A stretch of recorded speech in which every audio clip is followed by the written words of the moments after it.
Doctor Aditya Deshpande, पुण्यातील एंडोक्राइनॉलॉजिस्ट। आज आपण लहान मुलांमध्ये होणाऱ्या टाइप 1 डायबिटीस बद्दल चर्चा करणार आहोत। टाइप 1 डायबिटीस हा मुला-मुलींसाठी व त्यांच्या पूर्ण परिवारासाठी अतिशय गंभीर विषय आहे। याच्याने मुला-मुलींचं पुढचं आयुष्य कसं जाईल हे ठरतं। टाइप 1 डायबिटीसची लक्षणे काय आहेत? टाइप 1 डायबिटीसमध्ये किंवा कोणत्याही मधुमेहामध्ये जास्त तहान लागणं, जास्त भूक लागणं, रात्री वारंवार लघवी लागणं किंवा वजन कमी होणं या गोष्टी तर होतातच। आणि यांना सायंटिफिक लिटरेचरमध्ये ऑस्मोटिक सिम्पटम्स असं म्हटलं जातं। म्हणजे तुमच्या शरीरात साखरेचं प्रमाण जास्त असल्यामुळे तुमच्या रक्ताची ऑस्मोलॅरिटी वाढते, ज्याच्याने की हे सगळे चिन्ह निर्माण होतात। याबरोबरच अजून एक अतिशय धोकादायक प्रकार जो टाइप 1 डायबिटीसमध्ये होऊ शकतो तो आहे डायबेटिक कीटोएसिडोसिस।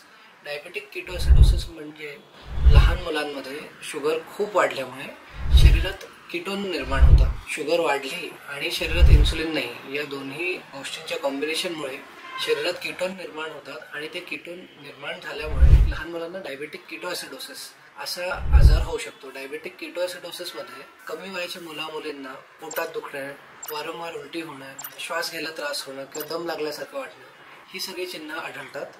अशा मुला-मुलींना घेऊन जेव्हा आई वडील दवाखान्यात पोहोचतात तेव्हा हे आढळतं की त्यांची शुगर खूप वाढलेली आहे।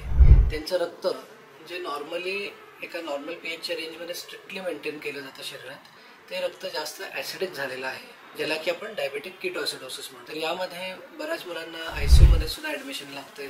सलाईनमधून किंवा IV मधून त्यांना इन्सुलिन द्यायला लागतं, IV फ्लुइड्स बऱ्यापैकी प्रमाणात द्यायला लागतं आणि त्यानंतर डिस्चार्जवरही त्यांना इन्सुलिन दिलं जातं। तर हा प्रकार डायबेटिक कीटोएसिडोसिसचा हा टाइप 1 डायबिटीसमध्ये खूप जास्त प्रमाणात आढळतो। तर आपण बघूया की हे सगळे जे चिन्ह आहेत ते का निर्माण होतात। जास्त तहान लागणे आणि वारंवार लघवीला जाणे, ज्याला की आपण इंग्लिशमध्ये पॉलियुरिया आणि पॉलिडिप्सिया म्हणतो। पॉलियुरिया म्हणजे वारंवार लघवीला जाणे, पॉलिडिप्सिया म्हणजे वारंवार तहान लागणे। तर या दोन्हीसाठी आपण जसं आधी व्हिडिओच्या सुरुवातीलाच आपण बोललो होतो की टाइप 1 डायबिटीसमध्ये काय होतं की शरीरात इन्सुलिन खूप कमी प्रमाणात किंवा नाहीशा प्रमाणात बनत असतं। तर त्यामुळे शरीरात ग्लुकोज कमी करायला काही मेकॅनिझम नसतं। तर शरीरातलं जे ग्लुकोजची पातळी आहे किंवा रक्तातली जी ग्लुकोजची पातळी आहे ती खूप वाढल्यामुळे शरीरातली रक्ताची ऑस्मोलॅरिटी वाढते आणि त्यामुळे त्यातले बऱ्यापैकी ग्लुकोज हे लघवीतून वारंवार जात राहतात, ज्याच्याने की जास्त लघवी करायचं प्रमाण वाढतं। आणि त्याचबरोबर वारंवार युरिन केल्यामुळे आणि ऑस्मोलॅरिटी वाढल्यामुळे सारखे डिहायड्रेटेड स्थितीमध्ये शरीर असतं, ज्यामुळे तहान वारंवार लागते। बाकी मधुमेहाच्याच प्रकारांसारखे वारंवार तहान लागणे, वारंवार लघवी लागणे, रात्री उठून बऱ्याच वेळा लघवीला जावं लागणे आणि त्याचबरोबर वजन कमी होणे, भूक सारखी लागणे, हे सगळे चिन्ह तर आढळतात। त्याचबरोबर डायबेटिक कीटोएसिडोसिस असा एक बऱ्यापैकी त्रासदायक आणि जीव घेणा कॉम्प्लिकेशन सुद्धा निर्माण होऊ शकतो। तर आपण जाणून घेऊया की हे वेगवेगळे जे चिन्ह आहेत ते कशामुळे निर्माण होतात। यामध्ये ऑस्मोटिक सिम्पटम्स म्हणजे शुगर वाढल्यामुळे जे काही चिन्ह निर्माण होतात त्याच्यामध्ये आपण जर सायंटिफिकली बघायला गेलं तर त्याच्यामध्ये पॉलियुरिया म्हणजे वारंवार लघवीला जाणं,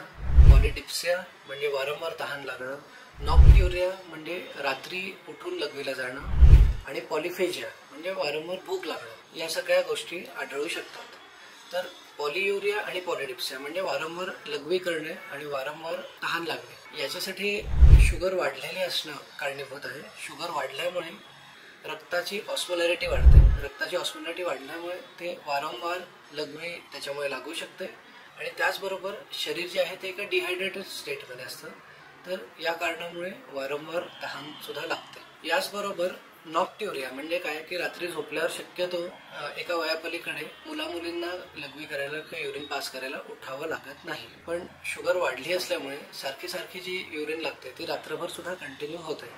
त्यामुळे नॉक्ट्युरिया म्हणजे रात्रीची तुमची झोप मोड होऊन तुम्हाला उठून जे बाथरूमला जायला, हा प्रकार डायबिटीसमध्ये आढळू शकतो। याचबरोबर पॉलिडिप्सिया म्हणजे वारंवार तहान लागणे आणि पॉलिफेजिया म्हणजे वारंवार भूक लागणे, या गोष्टी सुद्धा आढळू शकतात। पॉलिफेजिया होण्याचं कारण म्हणजे काय, आपण पाहतो की एक तर भूक खूप लागते पण वजनही कमी होत आहे। तर डायबिटीस स्पेशली टाइप 1 डायबिटीस हा एक इन्फ्लेमेटरी स्टेट आहे।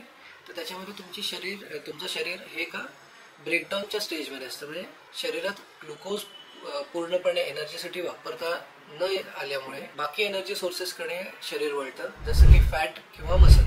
तर या गोष्टींचं ब्रेकडाऊन झाल्यामुळे एकतर वजन कमी होत राहतं, त्याचबरोबर लघवीमधून जे काही ग्लुकोज जाते त्याच्यानेही आपला कॅलरी लॉस कंटिन्युअसली चालू असतो. त्यामुळे एकतर आपण पाहतो की भूक सारखी लागते की जो मुलगा मुलगी आधी दिवसातून 3 वेळा स्ट्रिक्टली खायचे ते आता 7-8 वेळा त्यांना खाल्लं तरी भूक लागते असं होतं. आणि त्याचबरोबर आपण पाहतो की वजन हे सारखं कमी होत आहे. कपडे आधी जे नीट बसत होते ते आता ढिले व्हायला लागलेले आहेत. पॅन्टची साईज कमी होते. हे सगळे आढळू शकते. याचबरोबर टाईप 1 डायबेटीसमध्ये जास्त फ्रिक्वेन्सीमध्ये पाहिला जाणारा आणि ज्याच्याने जीवाला धोका असू शकतो असं कॉम्प्लिकेशन आहे डायबेटिक कीटोएसिडोसिस. याबद्दल सविस्तर माहिती आपण याच चॅनलवर पुढच्या व्हिडिओमध्ये देणार आहोत.